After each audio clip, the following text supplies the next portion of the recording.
Mates are very similar to sketch relations. We need a minimum of two parts and an idea of how to connect the parts. Much like relations, we have all the basic ways of aligning parts. For example, coincident, parallel, collinear, distance, and a whole bunch more. Coincident is the most common of these mates and attaches two items together by touching the selections. In general, most parts will require three mates to fully define their location and orientation. So I got an assembly here with just one part in it, and I'm going to go ahead and just tile horizontally and just drag a couple of additional parts into that assembly. Okay, there it is. Move these parts around, get them oriented kind of the way we're going to start assembling. So we're going to start with this part here. I click on the mate, and my selections here, I'm going to choose this face here. So I want to mate this block down to that face. Now first I'm going to show you what not to do, or what's going to maybe cause some problems. If I just pick like this point, this corner of this block, click OK. It's going to move that and make it touch. Here's the problem though, as I move this thing around, it's touching, but if you look at the part itself, only that one point's touching. So I can have the block that's inside of there, I can spin this thing around. There's a lot of things that can happen, but that part is really not very constrained, right? Just really just that point that's touching and everything else is just wiggling around. So let's go ahead and delete that mate. Hit delete. The next mate is going to be a line point. So I'm going to say mate, and this time I'm going to choose this line here, that edge, and that face. So now it's going to bring that edge down to touch.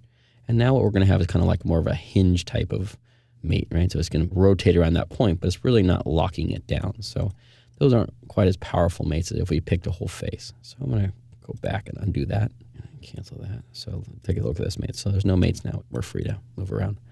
Let's go back and mate that face here to the entire face. And now that brings it all the way down and constrains it in at least 2 dimensions. Now this block moves around, right? I can drag it around the screen if I needed to. And we start adding some additional mates here. Let's take a look and go to mates and let's go down to parallel. So parallels are going to make just 2 faces. They're parallel. Now we can use lines as well, but like I said, lines are just not as powerful as full faces are, or surfaces. So let's pick a whole surface versus a line. Let's pick that surface there, and this face here, and those are going to be parallel. As soon as I'm parallel, I can still move this thing around, right? It just locks the orientation, so they're aligned at least. So move it in and out. Now that we have a parallel relationship, I can move this around, and if I add another mate, this time we can go to perpendicular. Now perpendicular would actually add almost the same thing, right? So parallel and perpendicular, but I'd pick a different pair. So I'd pick this face here and that there. So I pick this, and hold on, we got too many things chosen. If I select too many things, I can always go in this box and hit delete, take them out. Pick there, and say perpendicular. And that's going to be fine. Now we have 2 mates that are actually doing the same thing. We have a parallel and a perpendicular. And the reason I added those, you can see parallel here and a perpendicular there. As long as they don't violate each other, there's not going to be any problems. But really, these are redundant, right? They're doing almost exactly the same thing. So we can get rid of either one of those, and it won't cause any problems. Right, the block's still locked down. Go back to the mate, and this time I'm going to put in a distance. So down here, as far as distance, I can type in a number, and I can choose a pair. So I say this face here, that face there, and we give it a number, or I can change that number. Say like 2.0. Right, I'm just going to span that out. It's going to give you a hard number distance that's going to place that block a certain place right up along that other edge now. Those are our basic mates. I'll spin this thing around over here on the other side. Let's take a look at this pair. So I'm going to do a mate here that's going to say this face here. Click on mate. And by the way, I can pre-select these 2 faces. So I can pick that one, hold on control, spin it around, and select that other face first. And then notice I get this in context pop-up window, and I can click on mate right there. Mates those together. Now we want this kind of being in here first, and right now it's kind of a different angle, so let's play with a few of the other ones.